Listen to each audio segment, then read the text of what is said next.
Hey everyone, Nathan here, Absurd Being. Alright, so Husserl ideas. We are looking at part 2, the fundamental phenomenological outlook, and working our way still through chapter 2, consciousness and natural reality. So this video is a continuation of the one before. I guess every video is a continuation of the one before, but this one is a closer connection because we're still working through that same chapter. Last video we looked at the cogito, and we talked about those three features of consciousness: intentionality, what was the other one? Apprehending and reflection. So in this video we'll start with the first section, which I've called our relation to the world. Basically, there are three different ways that Husserl categorizes our thinking of, or our understanding of our relation to the world. The first is what he calls the man in the street. Kind of a nice name there. So the man in the street, how does the man in the street understand our relation to the world? Well, this is basically just empiricism. It's the empirical viewpoint, the natural outlook. So that means it's governed by the general thesis, right? The world exists as something out there, external to me, and my knowledge of it is, the only way I can have knowledge of it is through receiving sensory data, sensory impressions. And that's it. So our knowledge is grounded in sensory experience. And this means that perceiving appears as something essenceless. Husserl says it's an empty looking of an empty ego towards the object itself, which comes into contact with it in some astonishing way. So the important point there, I think, is that it denies essences. There are no essences in the empirical outlook. There is just the sensory data. There's nothing deeper going on here. The way that you understand the world through that sensory data is all that there is. There is nothing deeper that we can refer to in any kind of essential way. And that means that there's no grounding of knowledge for Husserl.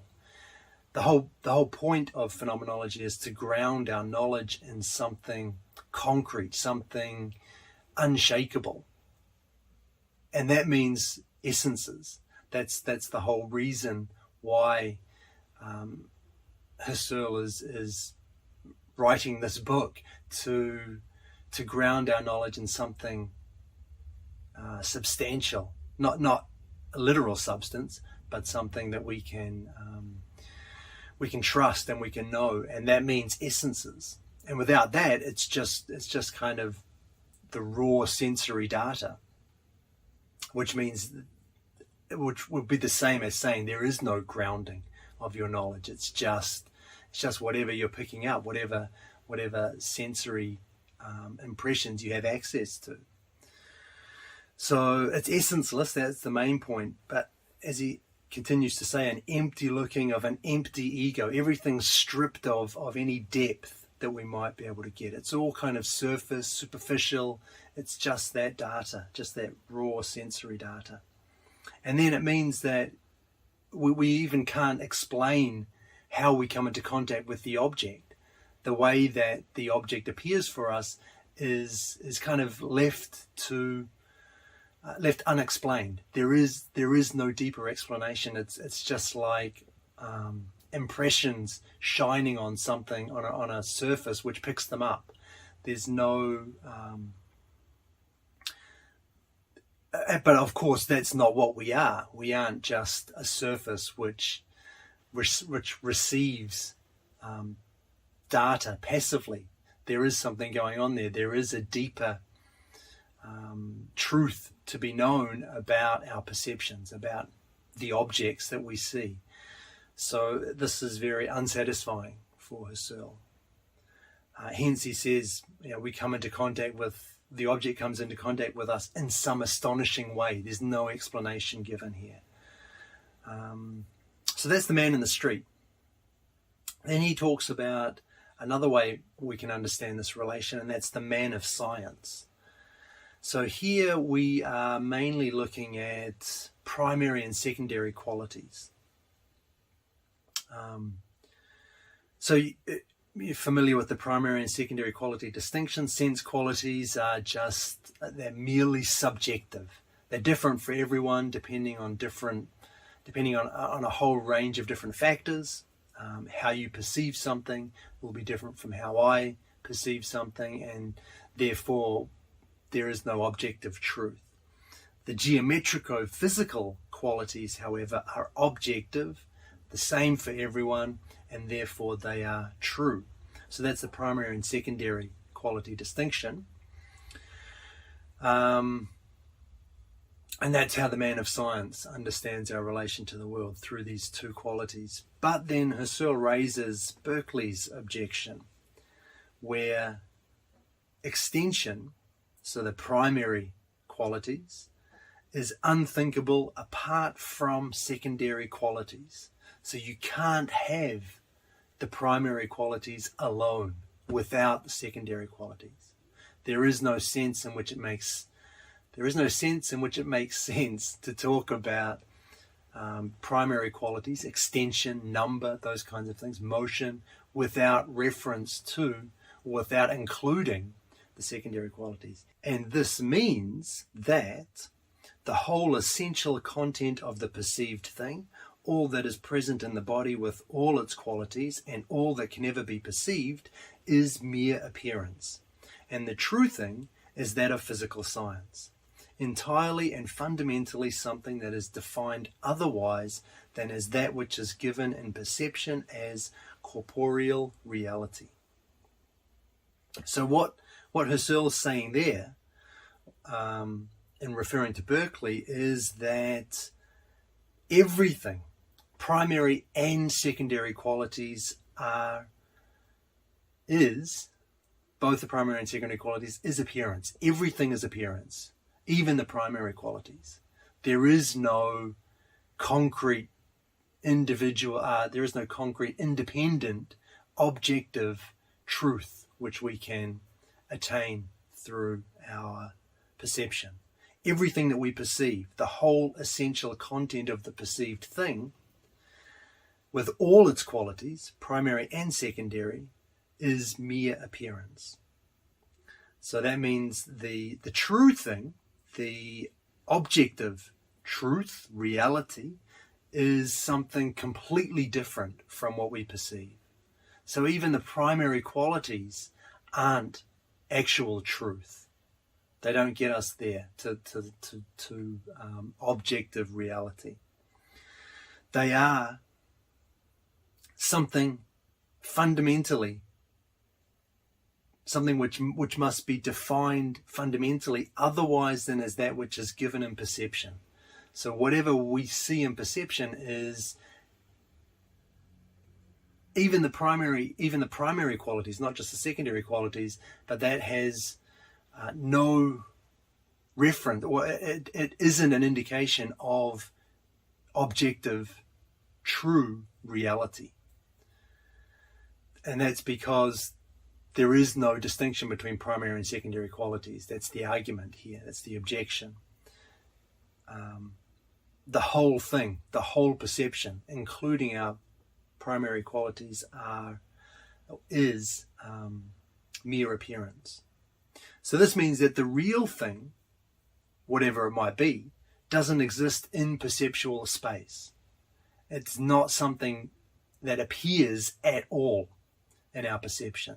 It doesn't. The things that we perceive have perhaps no bearing, have no similarity to objective reality. Instead of appearing in perceptual space, the real thing is a Euclidean manifold of 3 dimensions. And that means that something completely alien to what we perceive.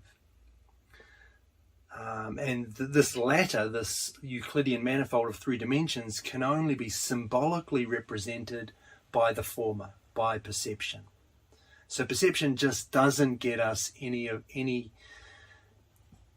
way towards objective truth. It doesn't carry us further at all, because those primary and secondary qualities are both just appearance.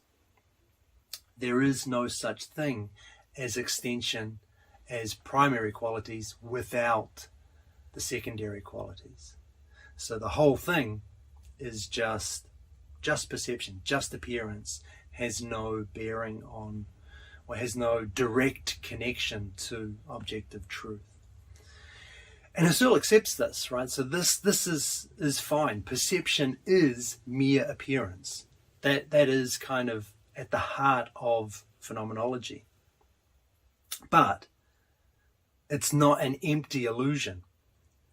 And the reason is because that which is given in perception serves as the symbol for the transcendent being, for the true thing in itself, for reality itself.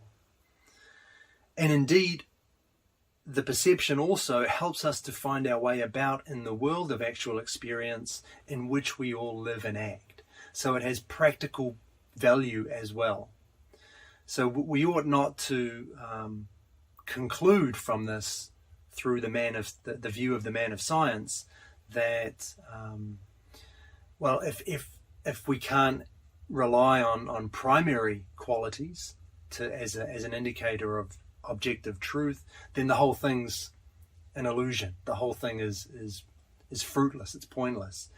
Husserl's saying that's not the case. It is appearance. Our perceptions only ever give us mere appearance, but this isn't an empty illusion, because that is still a symbol for transcendent being. It still has a connection, even though it may not be a direct one. It's not one that we can trace, but it's still representative of something real, the true thing in itself. It stands in as a symbol for it. The true thing in itself is going to be something a little bit different, though. It's not going to refer to an external reality, as we'll see a little bit later, but still it refers to, we can use that to understand reality itself, which will be the essences, right? Which will be essential being. We'll come to that in a minute.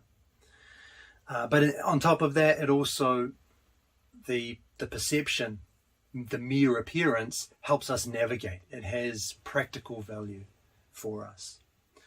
Helps us navigate the world in which we all live and act.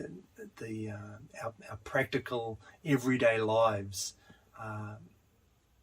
couldn't happen without this mere appearance.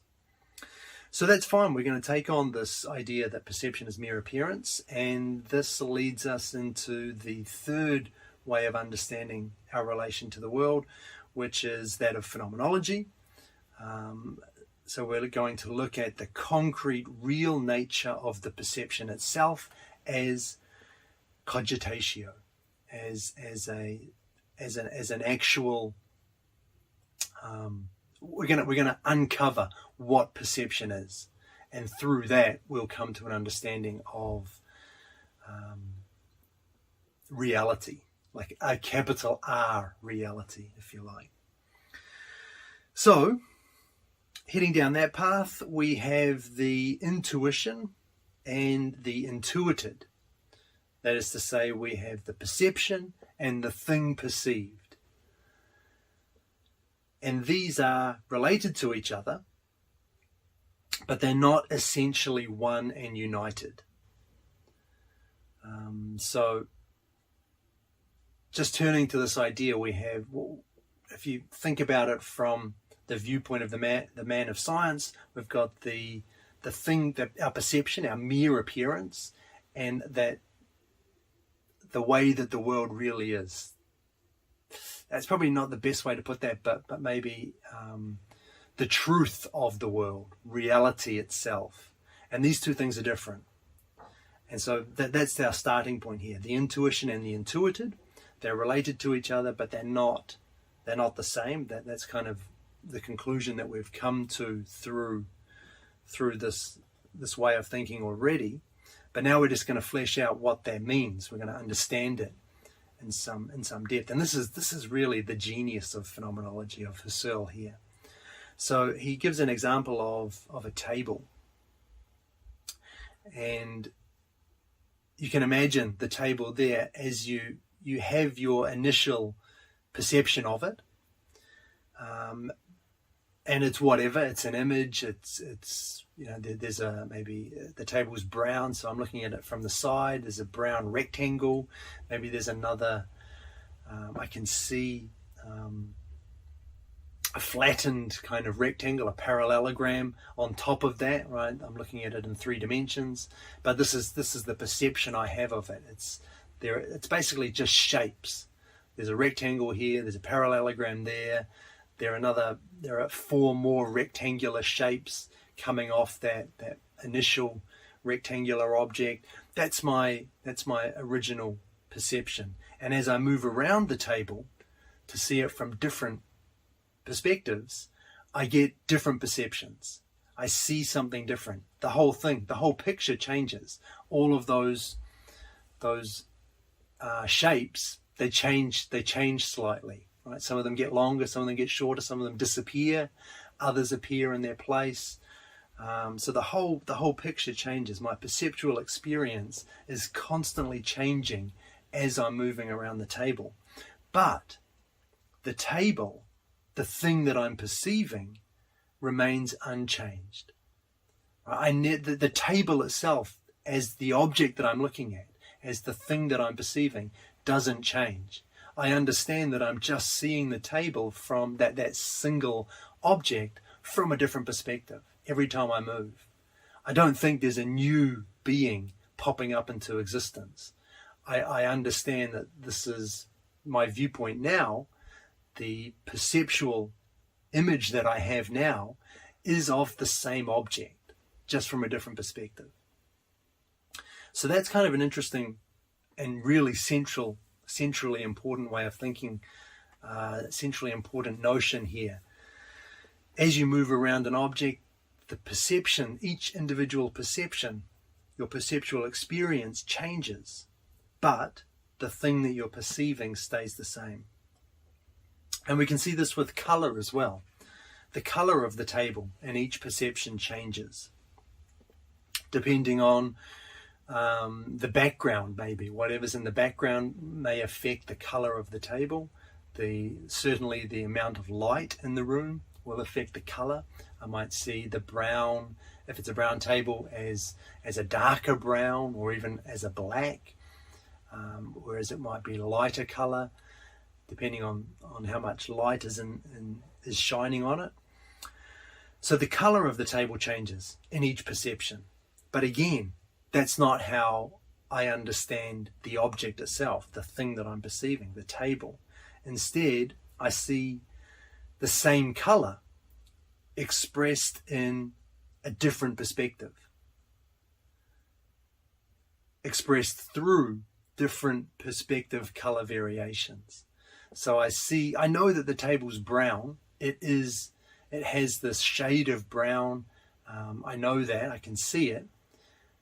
And even when the table is in shadow and it looks kind of darker, a darker brown, I understand that the color of the table hasn't changed. The color is still the same. It's just now being seen through, or now being seen in shade, or now being seen in relation to an object of a different color that makes it look slightly different. The perspective variation, the Abschattung, is an experience. But experience is possible only as experience and not as something spatial. The perspected variable, however, is in principle possible only as spatial. It is indeed spatial in its essence, but not possible as experience. And so this is a really important quote, I think. What we actually experience are constant changes. What we actually see, what we actually see is that perspective variation, the Abschattung, and that's what Husserl's calling an experience. It's that momentary snapshot of each as you move around the table, right? It's the snapshot of the table from those different perspectives. And that perspective variation, what you actually experience, hence the word experience, is a constant change. And that means it's, okay, leave that.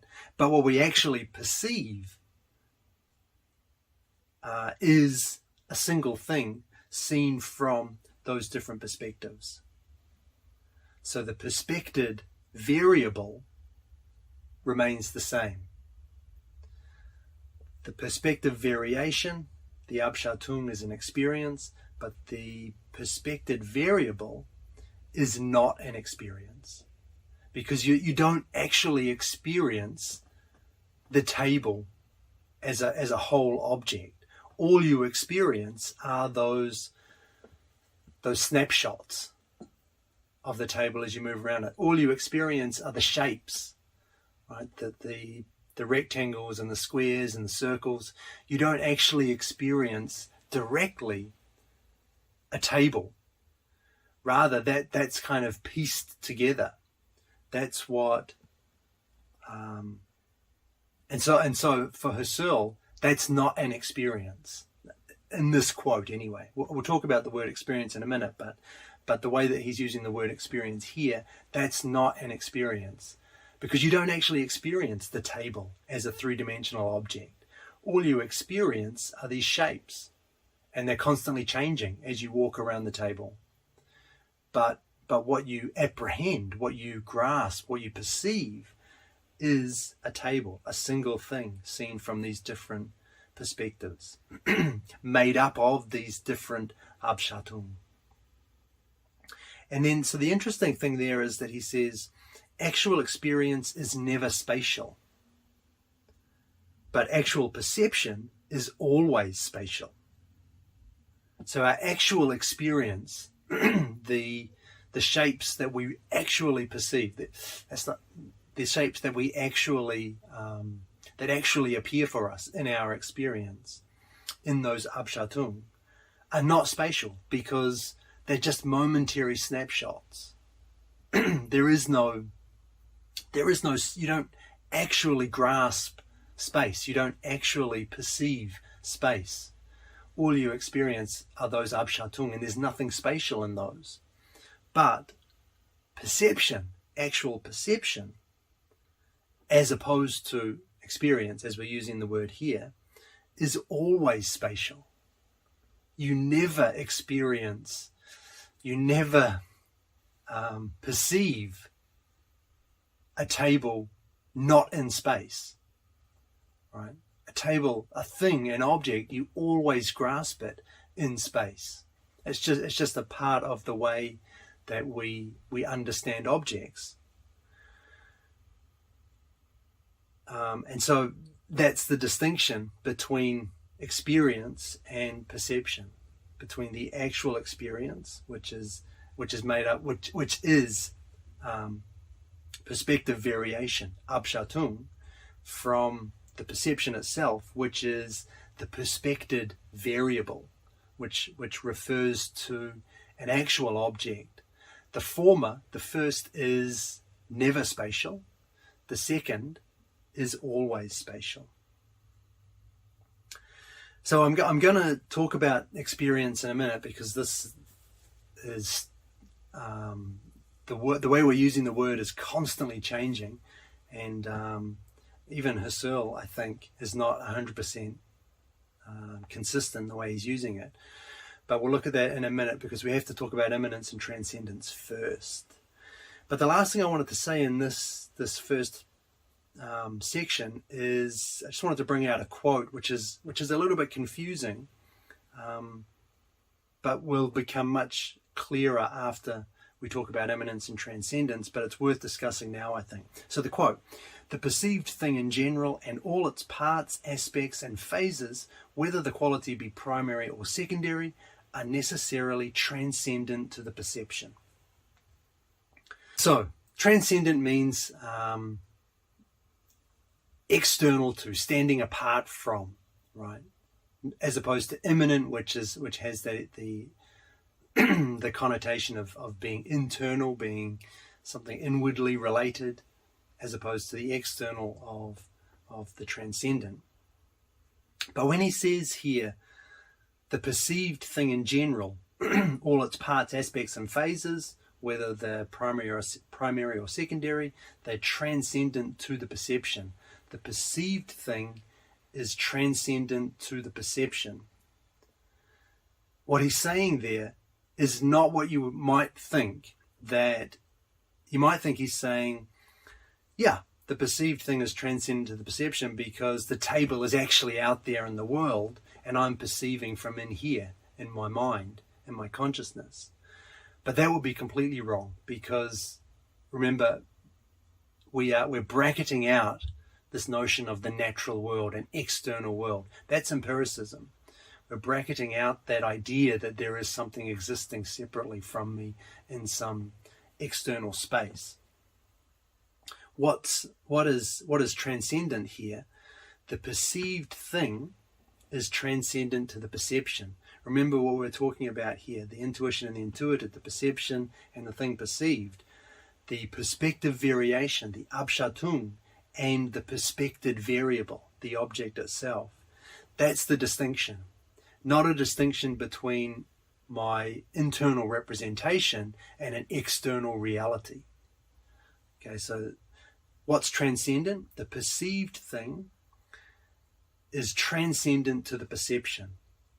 So the table, the actual table that I perceive, is not out there in the world, the natural world, right, which is empiricism, but and even not external, but different from, transcendent to, in the sense that it's different from the perception itself, my perception of it.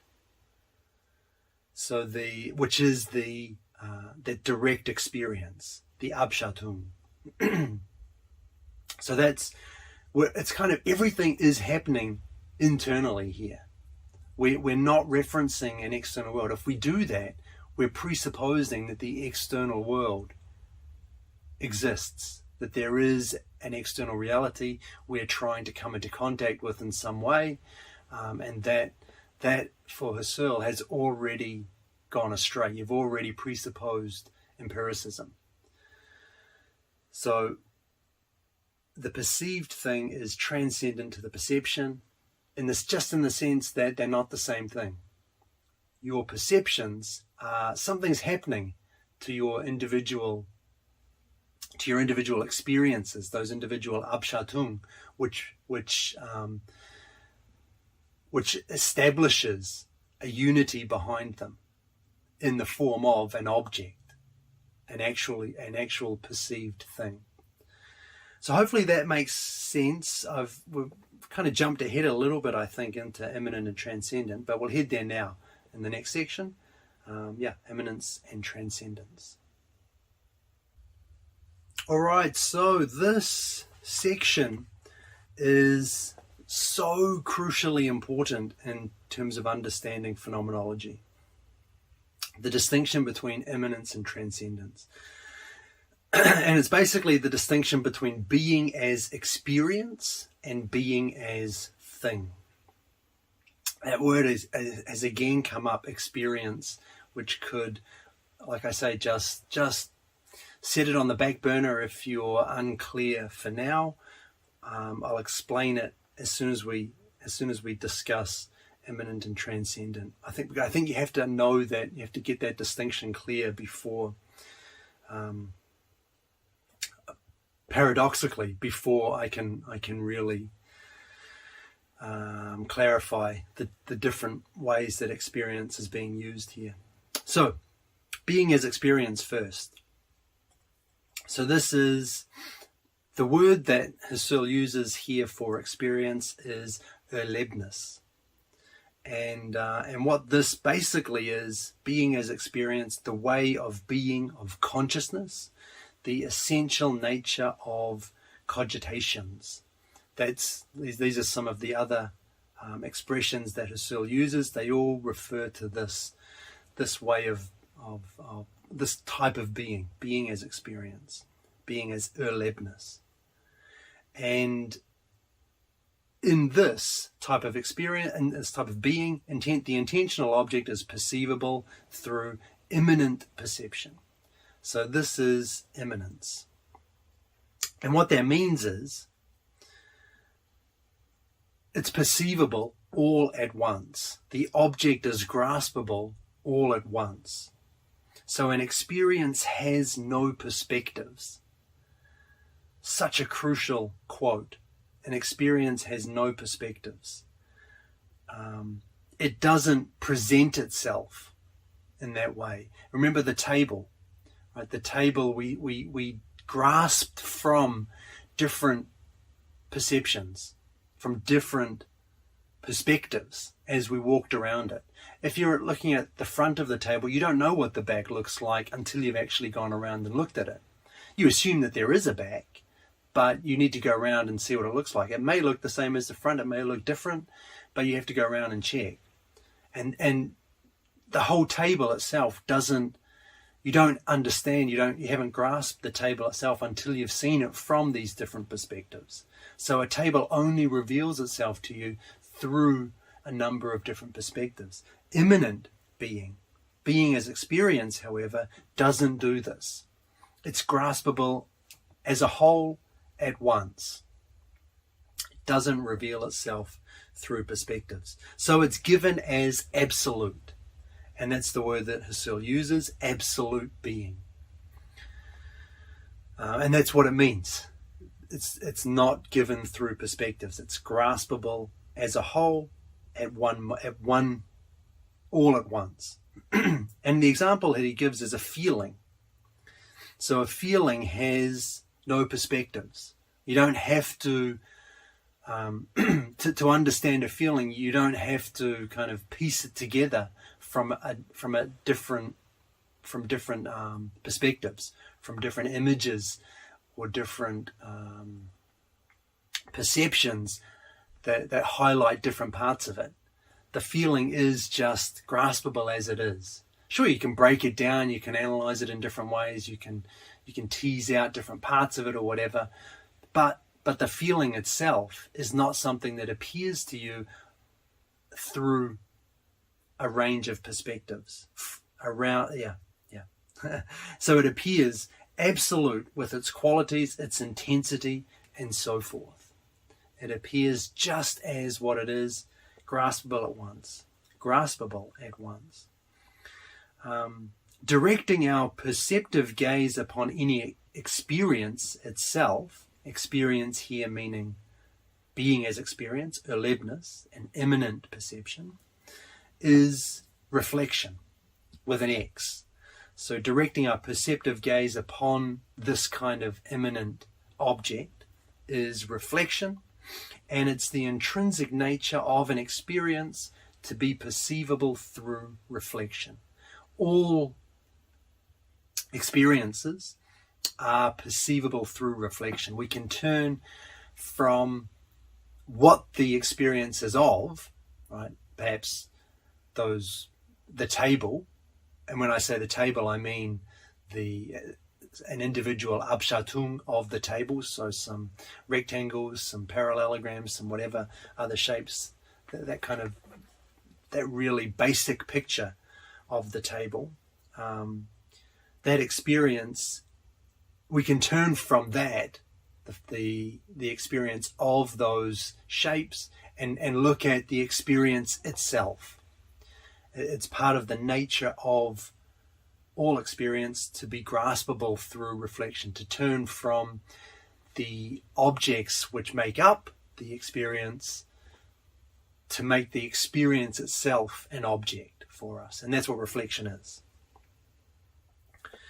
And this has an interesting follow-on effect, which is that, or what Husserl calls, he says it's the remarkable peculiarity that an experience appears not only as something enduring under the gaze, but something that already was before this gaze was directed to it.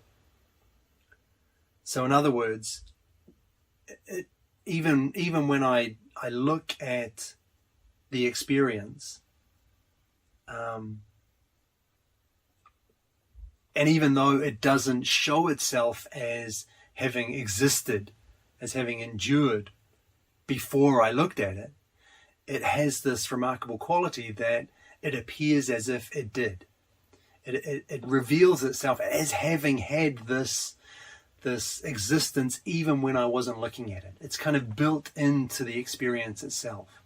The experience itself comes with this flavor or quality that it has endured. It endured before I turned my attention to it, and it will endure after my attention leaves it. So in other words, even when unreflected on, even when intentional experiences are unreflected upon, they're already there as a background.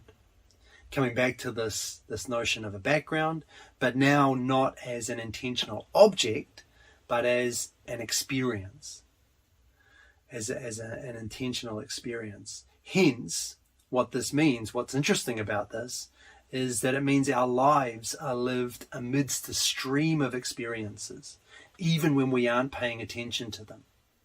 We have this sense of living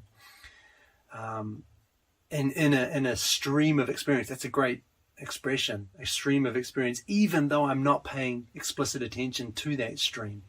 I can bring my attention to it through reflection, but it doesn't seem as if, okay, now it exists, and then when I turn away and ignore it and live my life, the experience, that stream, it doesn't seem as if it disappears. It has this quality about it that makes it appear to always be there. But it's always there, not under my direct gaze, but it's always there as a background for whatever else I'm doing, as a background upon which I live out my intentional life. So that's really interesting. It's kind of the same idea as the background we talked about a few videos ago, those 3 different levels of the background. No, there were 2 different levels of the background, but anyway, it has that same feel. But that background at that time was about an object in the world. Now we're just talking about the same thing, but as an experience in consciousness. So even our conscious experiences appear always with a background of conscious experiences, which we are not necessarily paying attention to. We're not necessarily explicitly aware of. And even though we aren't aware of them, they appear for us as a background which other conscious experiences, explicit conscious experience, take place on. So the conclusion of this, or my concluding quote for being as experience, for immanence, is this: every immanent perception necessarily guarantees the existence of its object. If reflective apprehension is directed to my experience, I apprehend an absolute self whose existence is, in principle, undeniable. I am. This life is. I live. Cogito. So that's kind of cool, right? That's a nice little quote there. I like that. Very Cartesian ending. I am. This life is. I live. Cogito. But the idea here, every immanent object, right? So the experience itself, that's what's immanent here, is the experience, is necessary and certain. So immanent being as experience, erlebnis, is necessary and certain. And it connects back with that, with Descartes. And it also means then that consciousness, self, ego, is indubitable. It's also necessary. Of whatever else we can say about the world, my consciousness is absolutely certain. And we've reached this conclusion through digging down, drilling down on being as experience, drilling down on our immanent perceptions. So he considers a quick objection here. Couldn't you say that the stream of experience of an ego be full of nothing but fictions? Couldn't the whole thing just be an illusion? Yes, it could, right? The stream of experience of a particular ego could just be a pure fantasy. However, and this is a quote, that which floats before my mind may be a mere fiction. The floating may be a mere fiction. The floating itself, the fiction producing consciousness, is not itself imagined. And this is just the Descartes' insight, right? Even though what you're actually experiencing may be false, the fact that the fact that there is an experiencing going on, that can never be denied. That which, I like that actually, that which floats before the mind could be a fiction, but the floating itself is not a fiction. Okay, so that's being as experience, that's erlebnis, that's immanence. Now we turn to being as thing. And I'll try and, where possible, just show the points of difference between these two ways of thinking, these two kinds of being, just so it's clear. So this one, being as thing, as opposed to being as experience. And this is the way of being of reality, as opposed to the way of being of consciousness. And it's the essential nature of spatial thinghood, as opposed to the essential nature of cogitations. So the intentional object here is perceivable through transcendent perception, okay, as opposed to immanent perception. And this means that it is always perceivable through perspective manifestations. It's perceivable through those abschattung.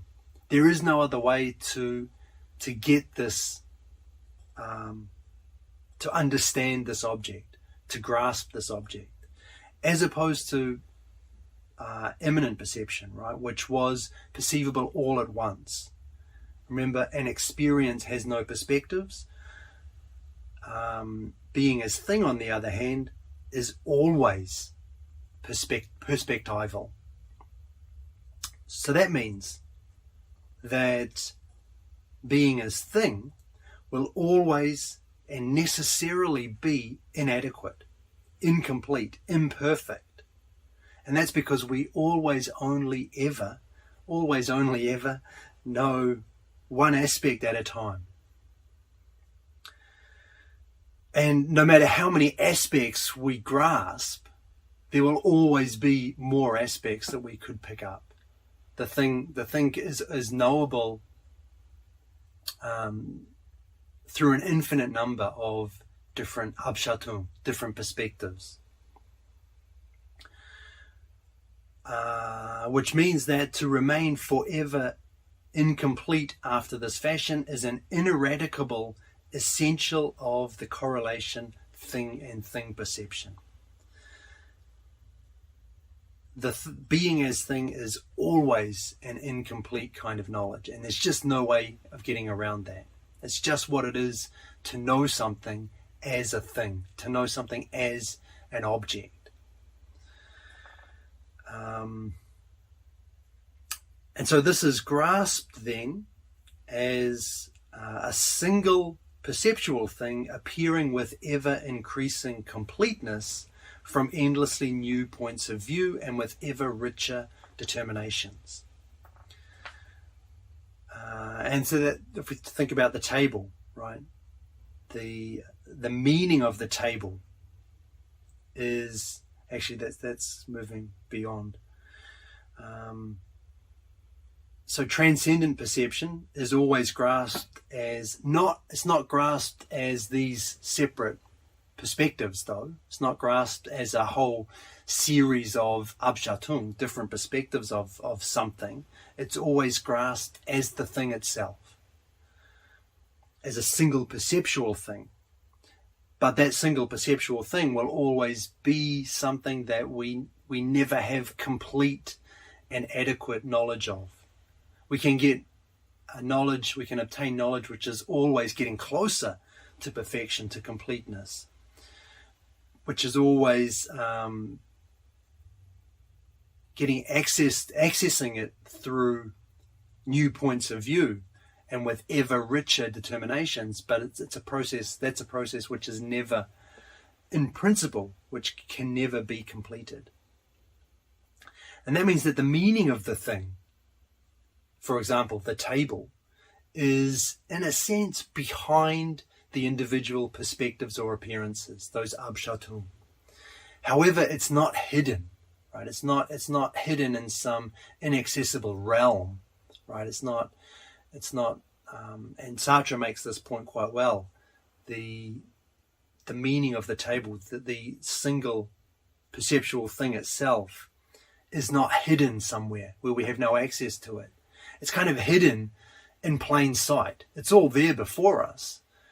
The thing is that we can never get access to every single possible perspective that the thing offers. So it's not hidden, but it is kind of like I've said, behind the individual perspectives. So that means it's grasped by us in perception as a unity of the individual perspectives. And that's kind of an important word that seems to crop up quite a bit in Husserl, unity. We're grasping the thing as a unity of these separate Abschattung, these separate perspectives. So this kind of being is given as phenomena.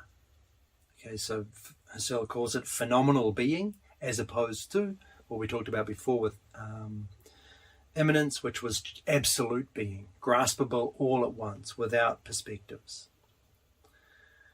And just continuing to think about being as thing, Husserl goes on to say that no single perspective presents itself as giving its data absolutely. No single perspective is the real objective truth of the thing. The thing is always a unity of these different perspectives. However, we can say that certain perspectives give us the normal appearance.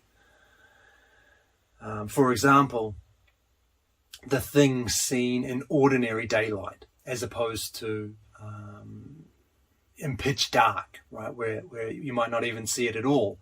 But the thing itself, the thing as we understand it, is to see it in darkness as opposed to in ordinary daylight is not to see a fake thing. It's not that we are not seeing. It's not less real than to see the thing in normal daylight, but it's just that the latter gives us this. The latter perspective gives us the normal appearance, what we could call the normal appearance. However, this is just a secondary objectification, Husserl says. And Merleau-Ponty talks about this quite nicely with his what he calls optimal distance, and it's not an objective thing. The thing isn't really what it is only from this optimal distance, but from this perspective, the object presents more of itself. That's how Merleau-Ponty expresses it. So it's just kind of giving us fuller access, I guess you could say, to the thing.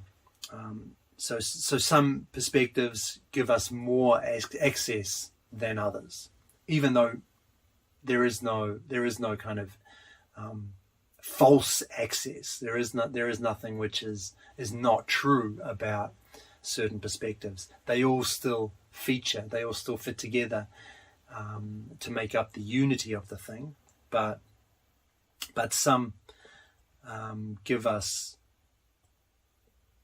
well, the normal appearance. They give us the secondary objectification. So the conclusion for this section, being as thing, then, is that no perception can be certain. Every experience, erfahrung, however far it extends, leaves open the possibility that what is given, despite the persistent consciousness of its bodily self-presence, does not exist. So we're never certain, we can never get certainty here, as opposed to immanent perception, immanent being, which was certain, which did give us certainty, right? There is no certainty with being as thing. And this is the word that, when we're talking about, when he uses the word experience in this context, he uses the word erfahrung, which, as opposed to erlebnis.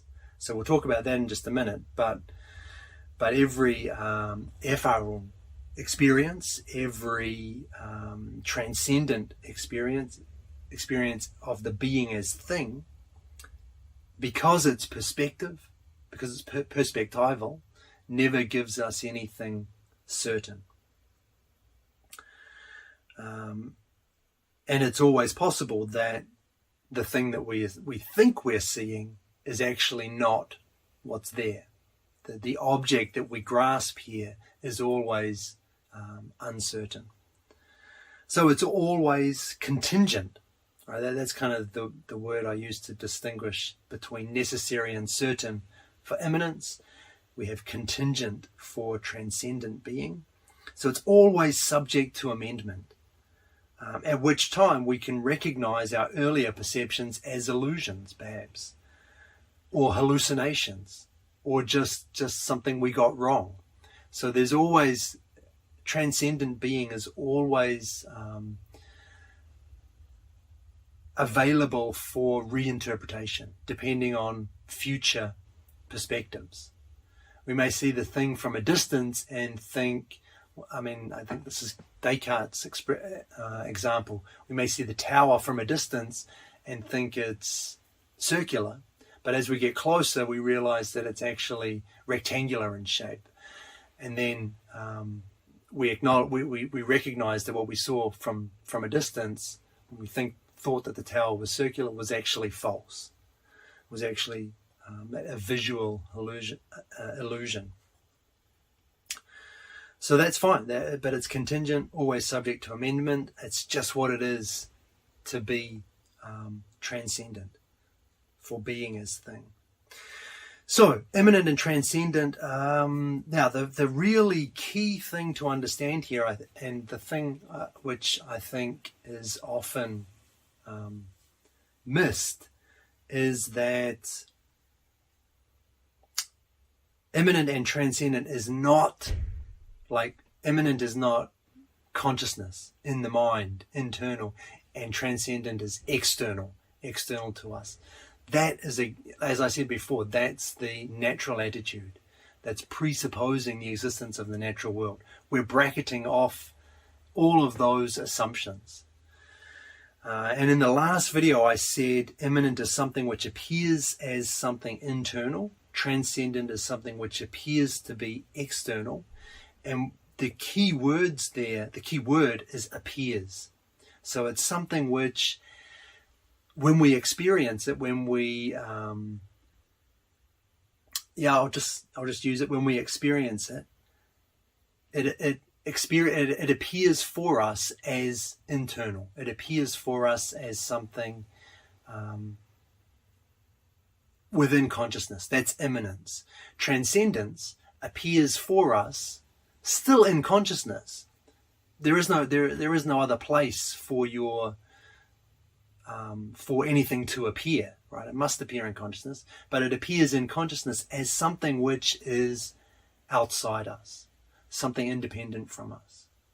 So both have this, both appear in consciousness, but one appears as kind of internal to consciousness, with no reference outside of consciousness, whereas the other appears within consciousness as referencing something outside of itself. And so the appears there is more like constituted as. Immanent being is constituted as internal. It's understood by us as within consciousness, not externally related. But transcendent being is constituted by us in consciousness as something which has an external referent.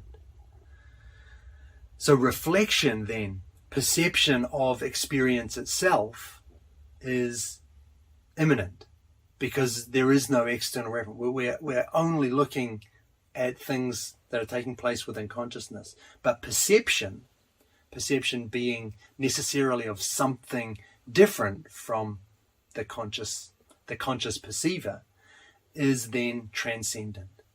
Not in the sense that it's external as in the natural perspective. We're bracketing that, remember, so that we can't actually imagine transcendent being referring to an external reality independent of us. That would be a presupposition. That would be presupposing the empirical viewpoint. So that's kind of the key distinction to keep in mind here with immanence and transcendence. And that leads us to what I wanted to say about experience. Originally, I think I said I was going to break experience up into three. I thought there were three meaningful distinctions to be made here. Fortunately, I didn't record this video then, because I think that's probably not the right way to go. I'm going to divide it into two. And basically the two that I'm going to divide it into correspond with the two German words that we've encountered already. So I'm going to keep using those. If you can forgive my probably terrible German pronunciation, I think it's a clearer way to break this up. So, experience. Two kinds of experience, erlebnis and erfahrung. Erlebnis is translated in the book as experiential experience, and erfahrung is translated as empirical experience. And that really doesn't tell us a lot, or they're defined in the dictionary, in the index or whatever in the back, in that way. And that doesn't really tell us much. We need to drill down and really unpack those terms.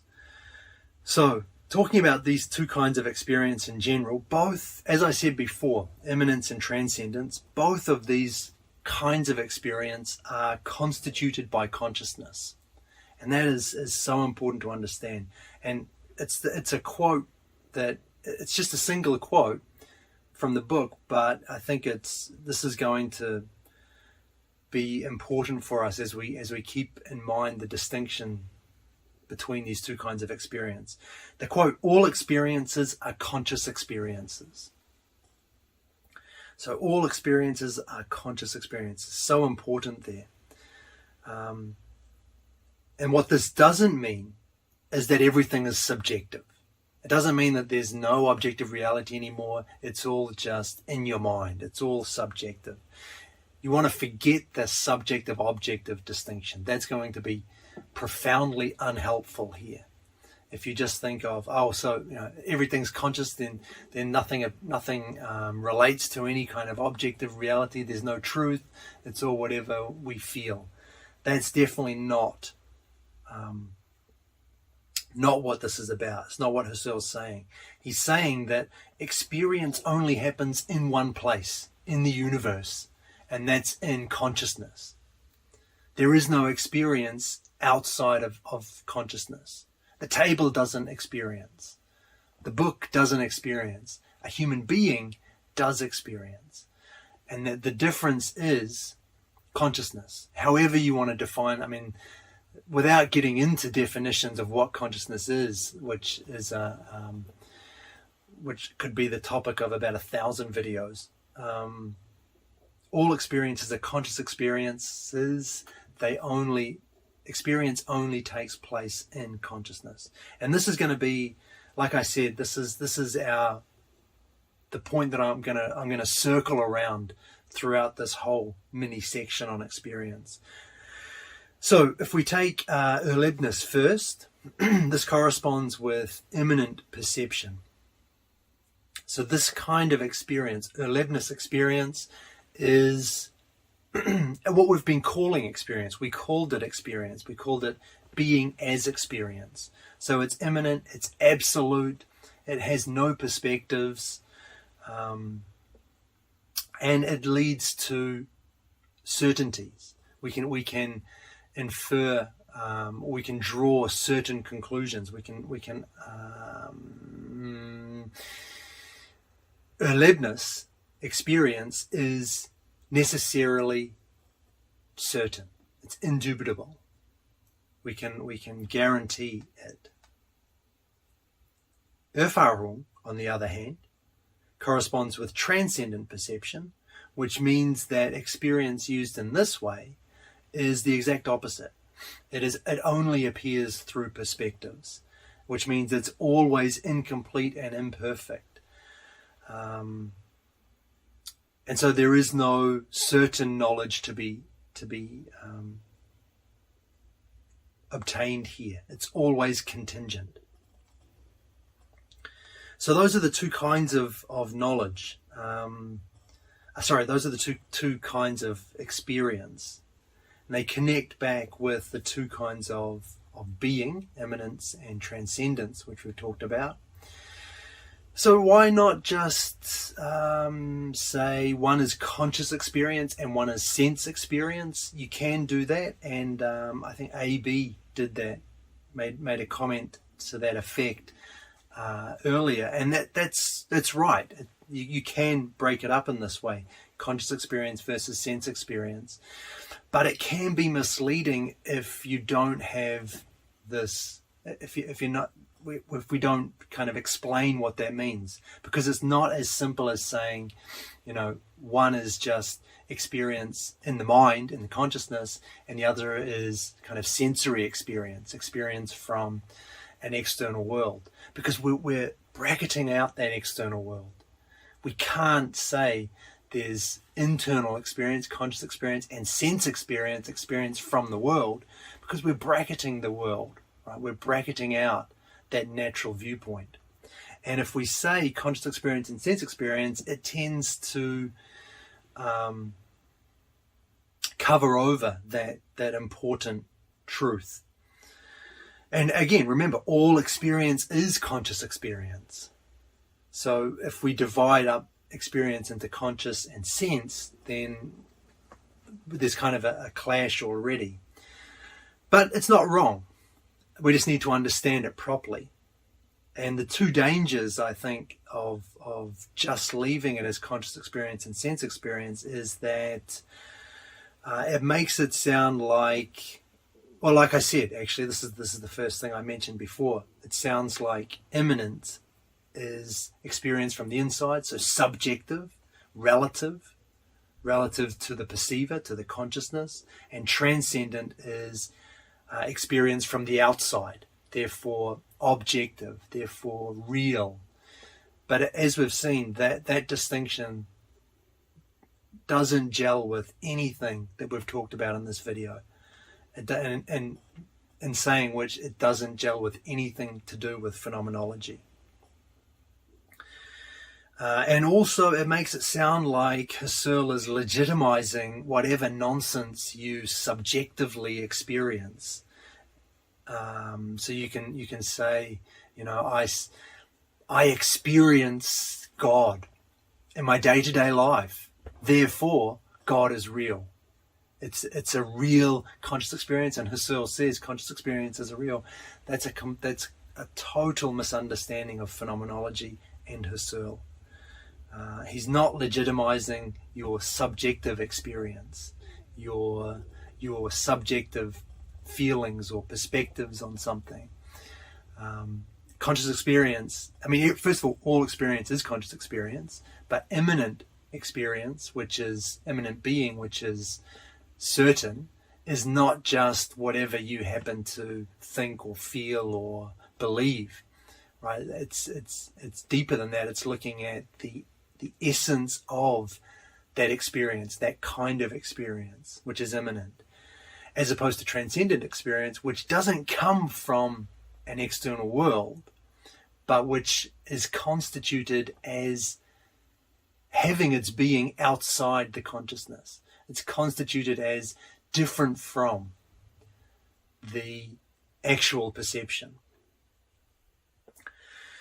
And so, yeah, there's no way to go from, I think, from this distinction of Husserl's immanent and transcendent to, or from anything in phenomenology to this idea that, well, whatever you experience must have some basis in truth, or must be objectively real, or is as objectively real as what you experience from the external world.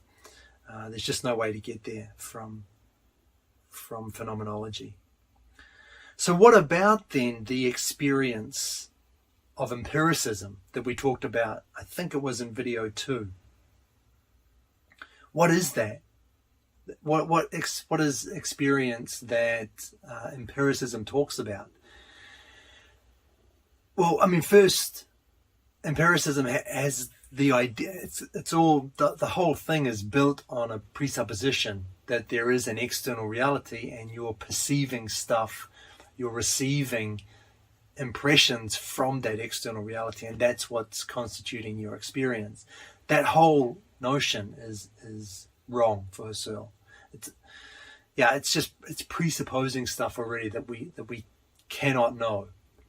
So what kind of experience is the experience of empiricism is kind of a loaded question, because, like I said, it's just starting from a presupposition which kind of leads you into a certain path, which doesn't correspond with anything that Husserl is talking about with regards to phenomenology. But if we understand it in Husserl's the way that Husserl understands it, it would have to be erlebnis, immanent perception, which means it's immanent and certain. Immanent perception, which means it's certain. But then you might kind of again be stuck with this notion. Well, hold on, if sense the sense experience of empiricism is immanent and certain, that doesn't make sense. It's not immanent, it's coming from, but again, we're bracketing that idea, that whole idea that we're receiving sensory data from externally is a presupposition that we're not entertaining. What the actual experience that empiricism deals with is conscious. All experience is conscious. So the experience that we have before us as those individual Abschattung, those perspective, what do we call them? I better get this right. Those perspective variations is immanent, right? And they're graspable as they are on their own. There is no there are no perspectives making up those individual perspectives. The perspectives just are what they are. They don't appear in space. They don't appear with any kind of coherence or with any to imply any kind of actual object. That to get there, we have to see a unity throughout a range of these Abschattung.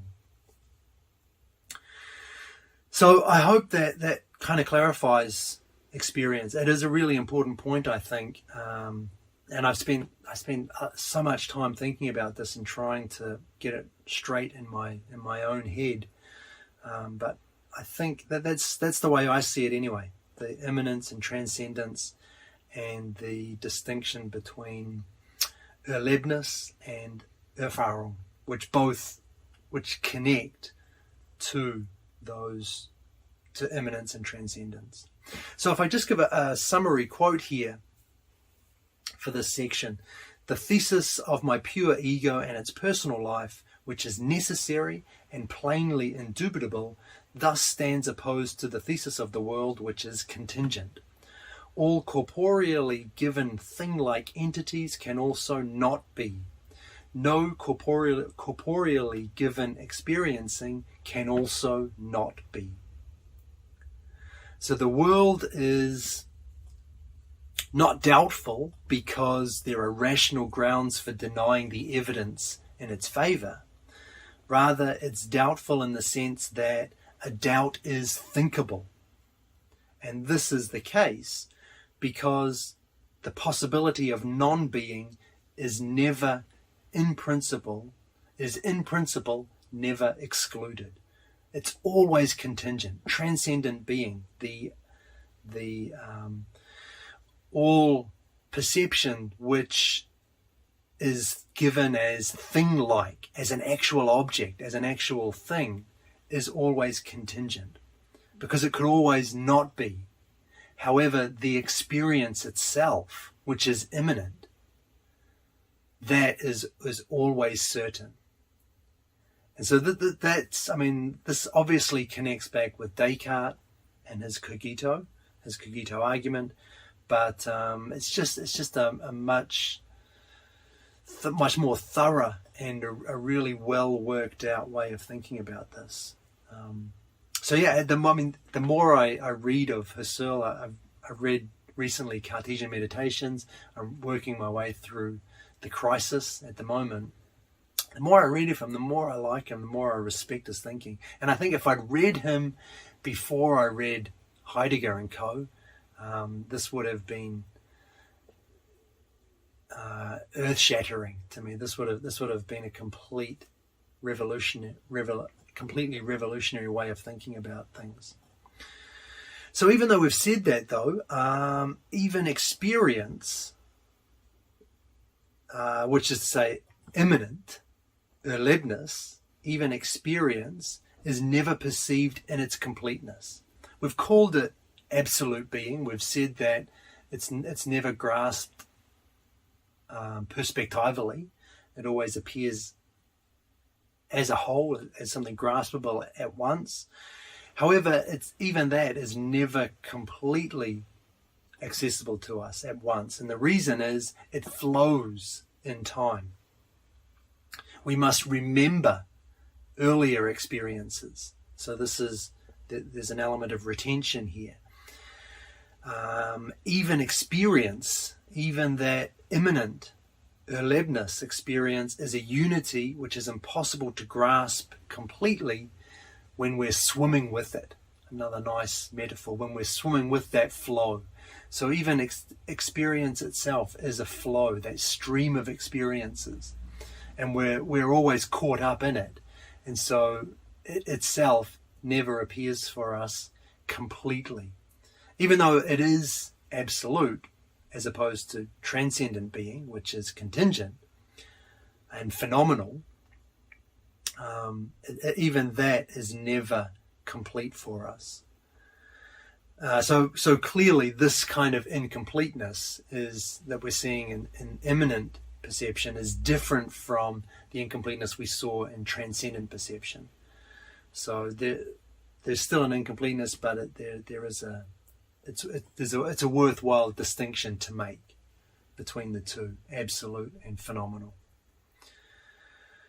And everything we've said here applies to reproductions as well. Experience and perception modified by reproduction. That's the way that Husserl talks about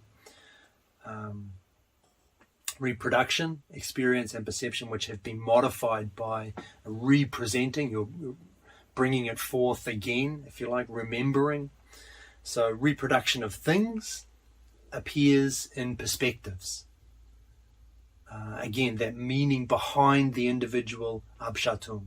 Reproduction of things always appears in perspectives, and the reproduction of experiences always appears without perspective variation, without Abschattung. Nice. Okay, so the very last thing I wanted to say here is just make a couple of comments which Husserl makes towards the end of the chapter. Although transcendent perception is perspective, it would be a fundamental error to think that perception doesn't come into contact with the thing itself. And I'll give you a quote and then we'll break that down. We are told that the thing in itself and in its selfness is not given to us. That what every existent in principle possesses is the possibility of seeing things as they plainly are, and more specifically, of perceiving them in an adequate perception which gives us the bodily self without any mediation through appearances. God, the subject of absolutely perfect knowledge, and therefore also of every possible adequate perception, naturally possesses what to us finite beings is denied, the perception of things in themselves. But this view is nonsensical. It implies that there is no essential difference between transcendent and immanent. So here,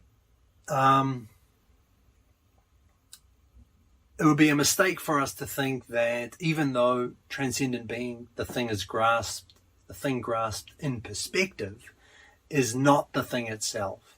That's what Husserl's arguing. And the error, I think, here, if we were to then say, okay, so we've got our transcendent perception of the thing, the unity behind those perspectives, but that's not the real thing, obviously. We're piecing it together from our from the Abschattung, and it may or may not have any reference, or may or may not be exactly what it is in reality itself, as the thing itself. And that the error here, or the error in that error, follows from an incorrect understanding of what the thing is. So if we think of the thing as an external object separate from us, which we are just creating a representation of in our minds, this is the empirical picture, then yes, we could be completely wrong about what the thing is. But that's not what the thing is. Thing is what is constituted by consciousness from individual perspectives, from those erlebnis experiences. Thus, to say that it is not given to us is plainly nonsense, because the thing is exactly what we grasp. We grasp the thing. It's just that the thing is not the thing of empiricism, something external in an external reality. That's the natural attitude. Husserl's saying that the thing is not something out there. The thing is what you grasp in consciousness, what you grasp through that transcendent perception, through your erfahrung experience. So when we think about that, then we do have access to the thing itself, because the thing is not external to us. It's exactly what we are constituting in consciousness. All things appear through perspectives. Thus, even God cannot perceive a thing without perspectives. There is no perception of the thing without perspectives. And that's why he says that this claim that we don't come into contact with the thing itself ignores the distinction between transcendent and immanent. It fails to recognize this. It fails to recognize that to perceive a thing, for a thing to exist at all, is to be revealed through perspectives. So hopefully that kind of dispenses with that error. And he goes on to say that the image theory and the sign theory of knowledge have contributed to this error. The idea that our image refers to an external reality. And because once you have that picture, right, that we conscious experience is a representation of something outside consciousness, once you have that, that's the image theory or the sign theory of knowledge, then it's true. You will never know whether what you represent in consciousness, what you know, is what is actually true, what is actually out there. However, Husserl says here, in perception, we aren't given a sign or an image. We're not that's the wrong way to think about perception.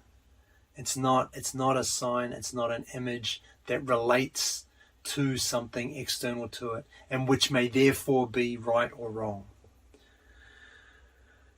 So he asks us to consider the presentation not of a thing, but of a symbol or image. With these types of presentation, we intuit something in the consciousness that it copies something else or indicates its meaning. And though we already have the one in the field of intuition, we are not directed towards it, but through the medium of a secondary apprehension are directed towards the other, that which is copied or indicated. There is nothing of all this in perception, as little as in plain recollection or fancy. So the idea, like I just said, with a sign, we have this, what it is that the sign is referring to something else. And when we take the sign, we're focusing on the sign instead of focusing on the thing that it refers to. But in perception, this is not what is happening in perception. This is the mistake in that way of thinking. In perception, we're not given a sign which refers to something else. We're just given, all experience is conscious experience, and it's all taking place within that transcendent perception. So this is just a mistaken way of thinking about what conscious experience is, Husserl would say here. Okay, so this is going to be quite a long video, I think, and I'm knackered actually. So fortunately that is the end. Let's wrap up with a quick summary. So first we looked at our relation to the world. This was the first section of the video. We looked at the man in the streets perspective, which is basically empiricism. There's an external world and it's out there. We know it through the senses.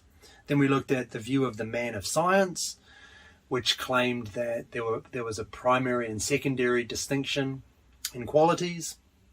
The former are objective, the latter are merely subjective. But Husserl challenged that with Berkeley's objection. All qualities are appearance. There is no objective truth in even in this viewpoint.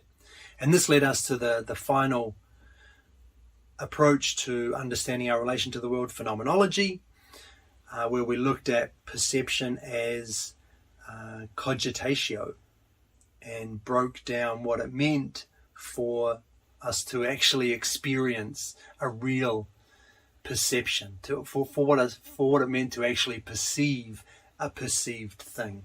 And this was where we talked about the Abschattung, those perspective variations, as opposed to the perspected variable, the unity of the thing behind those variations. Although behind is also a misleading word, but the thing which unifies those Abschattung.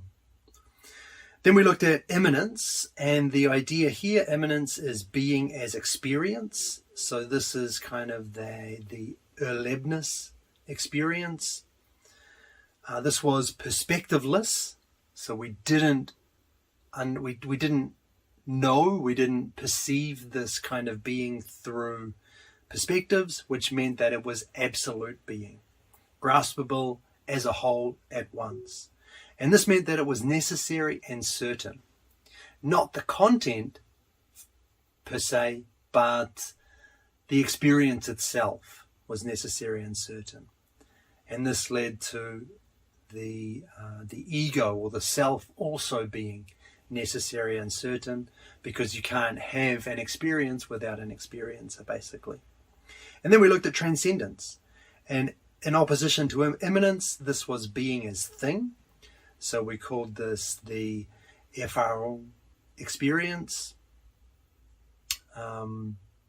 where we perceive an object which has an existence, a being separate from the consciousness, from the actual experience that we have in consciousness. So this meant that this was perspectival, only knowable through different perspectives we take on the thing. And this, as opposed to the absolute being of immanence, was phenomenal being. And finally, this was always contingent. So it was always something which could be false, always something which it was always up for revision, this kind of being. We could always be wrong about it. And that is the end of this chapter. There's a lot of good stuff in this one, I think, in this chapter, and a lot of stuff that, I think I said this in the last video too, but it applies here. This is what makes phenomenology for me so fascinating. But yeah, thanks for sticking with me through it. It was kind of, I think we got into some of the weeds at certain points, but hopefully there was a path out. Thanks for listening. I'll catch you in the next video.